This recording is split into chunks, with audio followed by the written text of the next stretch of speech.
Assalamualaikum warahmatullahi wabarakatuh. Perkenalkan, nama saya Fatma dari kelas PAI 5A. Tujuan dibuatnya video ini adalah untuk memenuhi tugas dari mata kuliah Sosiologi Pendidikan.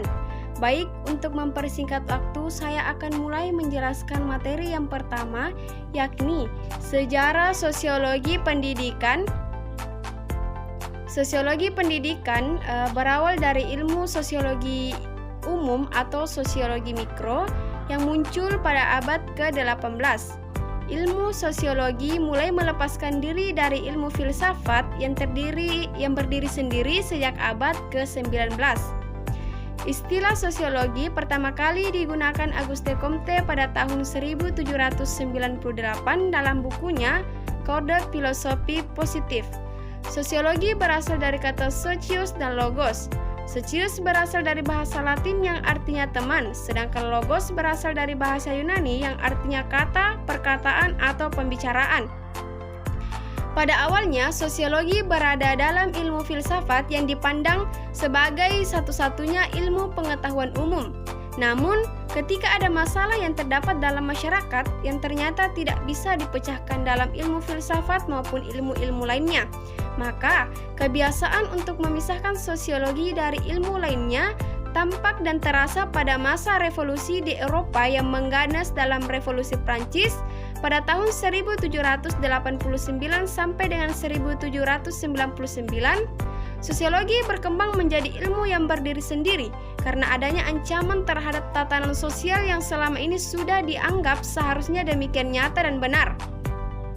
Landecker mengidentifikasi ancaman tersebut meliputi yang pertama, terjadinya revolusi industri dan revolusi Prancis, dan yang kedua, tumbuhnya kapitalisme pada akhir abad ke-15, dan yang ketiga, perubahan di bidang sosial dan politik, dan yang keempat, meningkatnya individualisme. Sejak awal perkembangannya pada awal abad ke-19 sehingga dewasa ini, ilmu sosiologi telah mengalami perubahan yang terus-menerus. Ilmu yang oleh Auguste Comte disebut dengan sosial psikis yang kemudian dikenal dengan sosiologi. Sosiologi terus berkembang seiring dengan perubahan yang timbul di masyarakat. Pada awalnya, ahli pendidikan sosial sebagai bidang studi yang memberikan dasar bagi kemajuan sosial dan pemecahan masalah sosial. Pendidikan dianggap sebagai badan yang sanggup memperbaiki masyarakat. Pendidikan dijadikan alat kontrol sosial yang membawa kebudayaan ke puncak yang lebih tinggi. Perkembangan sosiologi umum tersebut seiring pula dengan perkembangan sosiologi pendidikan yang sudah merupakan kajian khusus dalam ilmu pendidikan. Sosiologi pendidikan selanjutnya sudah tidak bisa dipisahkan dari sejumlah jenis ilmu yang terkait dengan pendidikan, karena sosiologi pendidikan merupakan awal perkembangan ilmu pendidikan. Adapun tokoh-tokoh dalam sosiologi pendidikan, yakni yang pertama Auguste Comte, dan yang kedua Emile Durkheim, dan yang ketiga Max Weber, dan yang keempat Charles Horton Collie. Adapun paradigma sosiologi pendidikan menurut George Reiser dalam kajian sosiologi yang memiliki 3 paradigma, yaitu yang pertama paradigma fakta sosial, dan yang kedua paradigma definisi sosial, dan yang ketiga paradigma perilaku sosial. Materi yang kedua yakni konsep dasar sosiologi pendidikan. Pengertian sosiologi pendidikan terdiri dari dua kata, yaitu sosiologi dan pendidikan. Kedua istilah ini dari segi etimologi tentu saja berbeda maksudnya, namun dalam sejarah hidup dan kehidupan serta budaya manusia, kedua istilah ini menjadi satu kesatuan yang terpisahkan. Sosiologi, di mana secara etimologis sosiologi berasal dari 2 kata Latin, yaitu socius yang artinya teman, sahabat, kawan, dan logos artinya ilmu pengetahuan. Jadi sosiologi adalah ilmu tentang cara berteman, berkawan, bersahabat, atau cara bergaul yang baik dalam masyarakat. Dan yang kedua, pendidikan. Pendidikan atau bisa dikatakan ilmu pendidikan dan pedagogik atau pedagogika merupakan suatu disiplin ilmu yang terkait dengan proses pemeradaban, pemberdayaan manusia, dan pendewasaan manusia. Adapun pengertian pendidikan menurut Kamus Besar Bahasa Indonesia, pendidikan adalah suatu proses pengubahan sikap dan perilaku seseorang dalam atau sekelompok orang dalam usaha mendewasakan manusia melalui upaya pengajaran dan pelatihan melalui pendidikan. Orang mengalami perubahan sikap dan perilaku berproses menjadi dewasa yang dilakukan dengan proses pembelajaran dan pelatihan. Pengertian sosiologi pendidikan dapat dilihat dari dua segi, yaitu yang pertama, pengertian sosiologi pendidikan adalah suatu kajian yang mempelajari hubungan antara masyarakat di mana terjadi interaksi sosial dengan pendidikan di dalamnya. Dapat kita lihat dalam hubungannya ini bagaimana masyarakat mempengaruhi pendidikan, begitu juga sebaliknya bagaimana pendidikan mempengaruhi pendidikan. Pengertian sosiologi pendidikan, dan yang kedua, pengertian sosiologi pendidikan adalah suatu pendekatan sosiologis yang diterapkan pada fenomena pendidikan. Pendekatan sosiologis meliputi konsep variabel, metode, dan teori yang digunakan dalam sosiologi untuk memahami kenyataan sosial, serta di dalamnya terdapat kompleksitas aktivitas yang berkaitan dengan pendidikan.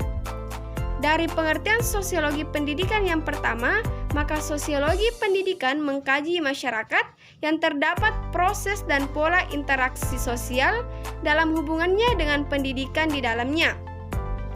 Hubungan ini dilihat dari hubungannya yang saling mempengaruhi. Kemudian dari pengertian sosiologi pendidikan yang kedua, maka sosiologi pendidikan mengkaji sebagai konsep variabel, teori dan metode ini yang digunakan dalam metode sosiologi untuk memahami kenyataan sosial, termasuk di dalamnya kompleksitas aktivitas yang berkaitan dengan pendidikan. Jadi dapat dikatakan bahwa sosiologi pendidikan adalah suatu cabang ilmu pengetahuan yang membahas proses interaksi sosial anak-anak mulai dari keluarga, masa sekolah sampai dewasa, serta dengan kondisi-kondisi sosiokultural yang terdapat di dalam masyarakat dan negara. Adapun tujuan dari sosiologi pendidikan itu sendiri, yakni pada dasarnya adalah untuk mempercepat dan meningkatkan pencapaian tujuan pendidikan secara keseluruhan. Karena itu, sosiologi pendidikan tidak akan keluar dari upaya-upaya agar pencapaian tujuan dan fungsi pendidikan itu tercapai menurut pendidikan itu sendiri. Kemudian, adapun objek dari sosiologi pendidikan itu sendiri yakni tingkah laku individu dan kelompok. Sudut pandangnya memandang hakikat masyarakat, kebudayaan, dan individu secara ilmiah. Kemudian, adapun ruang lingkup sosiologi pendidikan yakni membahas seputar konsep-konsep antara lain mencakup masyarakat, institusi sosial, peran, norma, interaksi sosial, konflik sosial, perubahan sosial, permasalahan sosial, penyimpangan, globalisasi, dan kelompok. Adapun materi yang ketiga yakni pendidikan dan masyarakat. Hubungan individu dan masyarakat. Hubungan antara individu dan masyarakat itu telah banyak disoroti oleh para ahli, baik para filsuf maupun para ilmuwan sosial. Berbagai pandangan itu pada dasarnya dapat dikelompokkan ke dalam 3 pendapat, yaitu yang pertama, pendapat yang menyatakan bahwa masyarakat yang menentukan individu, dan yang kedua, individu yang menentukan masyarakat, dan yang ketiga, individu dan masyarakat itu saling menentukan satu sama lain. Adapun hubungan pendidikan dan sumber daya manusia. Dalam lembaga kependidikan, sumber daya manusia itu sangat berperan penting, karena tanpa sumber daya manusia, suatu organisasi pada umumnya itu akan kesulitan dalam mencapai tujuannya.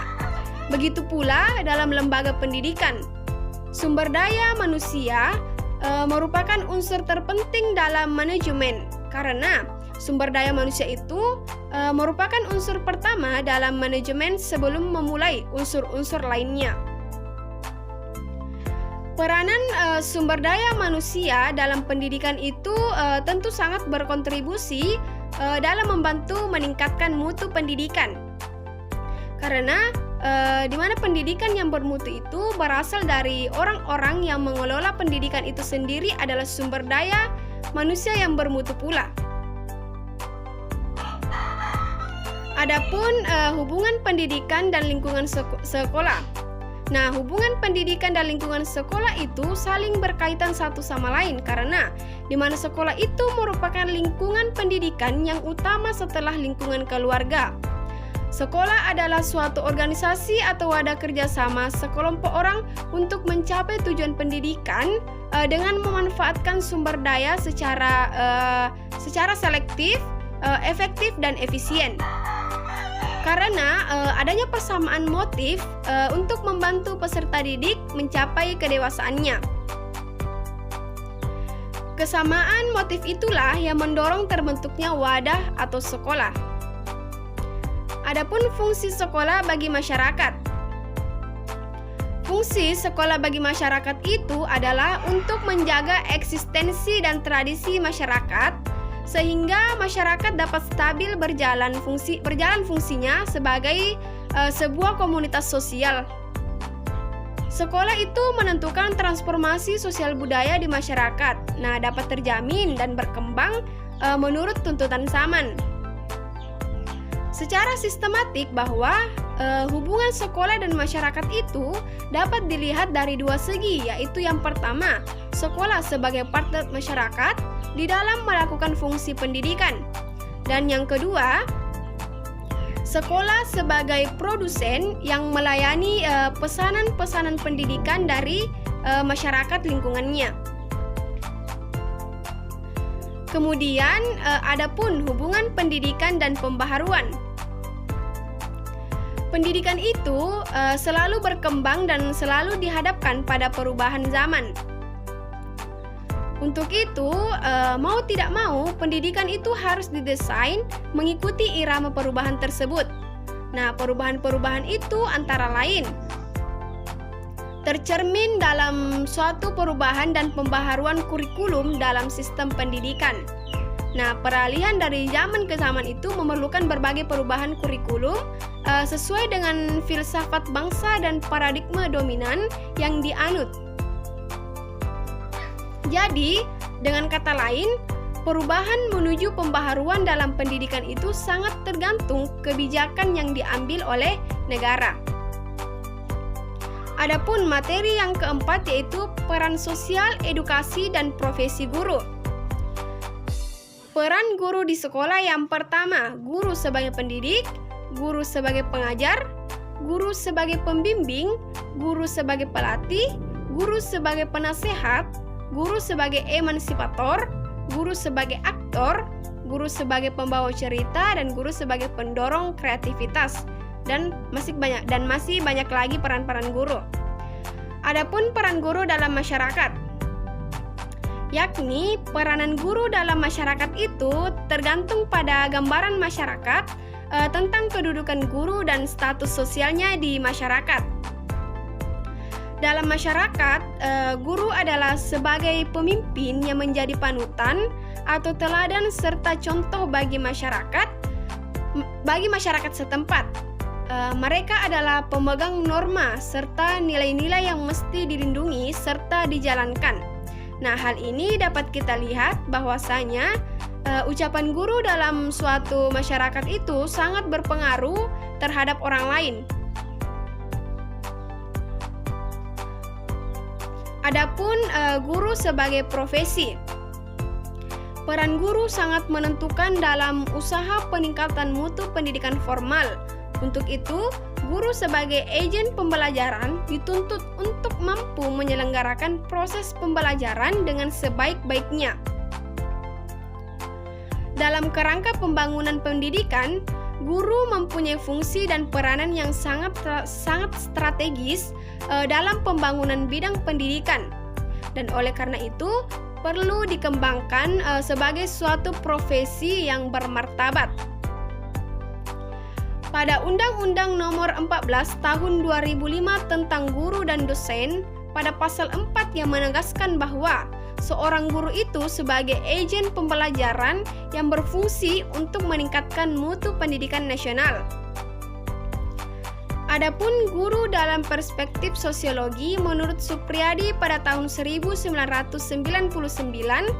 peran guru dalam masyarakat itu sangat tergantung pada persepsi masyarakat tentang kualitas pribadi guru serta kompetensi dalam profesinya.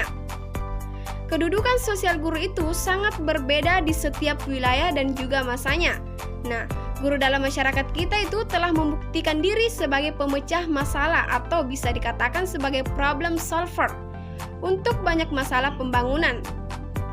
Namun, tidak sedikit stigma negatif dan bahkan melemahkan citra guru baik sebagai opini maupun berita yang muncul di media massa.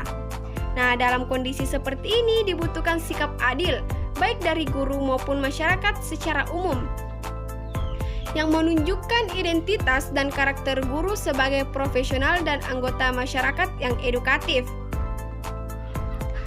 Adapun materi yang kelima yakni sekolah, sosialisasi anak, dan pembentukan kepribadian.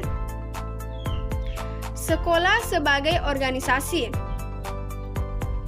Sekolah itu sebagai organisasi adalah perkumpulan dari sosial yang dibentuk oleh masyarakat, baik yang berbadan hukum maupun yang tidak berbadan hukum, yang berfungsi sebagai sarana partisipasi masyarakat dalam pembangunan bangsa dan negara. Kemudian, adapun sekolah sebagai sistem interaksi. Sistem interaksi di sekolah dapat ditinjau dengan menggunakan 3 perspektif yang berbeda, yakni yang pertama, hubungan antara warga sekolah dengan masyarakat luar, dan yang kedua, hubungan di internal sekolah lintas kedudukan dan peranannya, dan yang ketiga, hubungan antar individu, pengembangan dan status atau kedudukan yang sama. Kemudian ada juga kelas dan sistem sosial. Kelas sebagai sistem sosial di sini terdapat dalam perspektif sosiologi. Nah, kelas merupakan bagian dari mikrososiologi yang menelaah kehidupan kelompok sosial di sekolah dengan keseluruhan dinamika yang terjadi di dalamnya. Selanjutnya, pembentukan kepribadian dan pembentukan karakter. Di sini, pembentukan kepribadian dan pembentukan karakter manusia Indonesia seutuhnya itu diperlukan proses pendidikan yang merupakan proses untuk meningkatkan harkat serta martabat bangsa. Kemudian, sekolah dan screening moral. Indonesia itu dihebohkan oleh banyaknya perilaku menyimpang yang dilakukan oleh para remaja, khususnya di bidang pendidikan. Penyimpangan kerap terjadi, biasanya penyimpangan yang terjadi seperti pelanggaran moral. Jadi, sekolah di sini menjadi tempat menyaring moral di mana para guru itu dituntut untuk membimbing para siswa yang sering melakukan pelanggaran agar ia dapat memiliki moral yang baik. Kemudian materi yang keenam yakni pendidikan dan peranata sosial.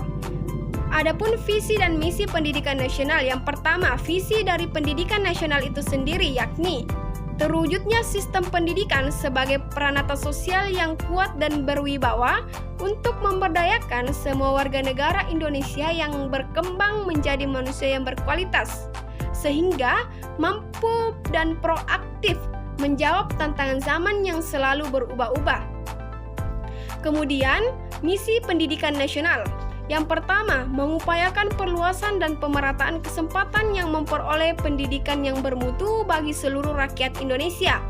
Dan yang kedua, membantu dan memfasilitasi pengembangan potensi anak bangsa secara utuh sejak dini sampai akhir hayat dalam rangka mewujudkan masyarakat belajar. Dan yang ketiga, meningkatkan kesiapan, masukan, dan kualitas proses pendidikan untuk mengoptimalkan pembentukan kepribadian yang bermoral. Dan yang keempat, meningkatkan keprofesionalan dan akuntabilitas lembaga pendidikan sebagai pusat pembudayaan ilmu pengetahuan, keterampilan, pengalaman, sikap, dan nilai berdasarkan standar nasional dan global. Dan yang terakhir, memberdayakan peran serta masyarakat dalam penyelenggaraan pendidikan berdasarkan prinsip otonomi dalam konteks Negara Kesatuan Republik Indonesia. Adapun hubungan pendidikan dan peranata sosial. Pendidikan dan peranata sosial di sini memiliki keterkaitan yang erat, di mana pendidikan membutuhkan suatu peranata sosial dalam menjalankan aktivitasnya. Dengan adanya peranata sosial, maka proses pendidikan akan lebih terstruktur dan sistematis, sehingga dapat berjalan sesuai dengan yang diharapkan. Dan kualitas dari pelaksanaan pendidikan tersebut akan dapat tercapai secara maksimal apabila didukung oleh peranata sosial yang memiliki kompetensi serta memiliki hubungan yang baik dengan peranata sosial lainnya, sehingga semua aktivitas pendidikan itu dapat berjalan terstruktur dan sistematis. Adapun pendidikan dan fungsi keluarga, pemerintah, dan masyarakat. Pendidikan adalah salah satu fungsi yang harus dilakukan dengan sebaik-baiknya oleh keluarga, masyarakat, serta pemerintah secara terpadu untuk mengembangkan fungsi pendidikan. Dilihat dari ruang lingkupnya, pendidikan terdiri dari 3 jenis. Yang pertama, pendidikan dalam keluarga informal, pendidikan di sekolah atau formal, dan yang ketiga, pendidikan dalam masyarakat atau non-formal. Adapun fungsi lembaga kemasyarakatan yakni untuk memberikan pedoman kepada anggota masyarakat bagaimana harus bertingkah laku untuk bersikap dalam menghadapi masalah-masalah dalam masyarakat, menjaga keutuhan masyarakat, serta memberikan pegangan pengendalian sosial. Intinya, sistem pengawasan masyarakat itu terhadap tingkah laku anggota-anggota masyarakatnya.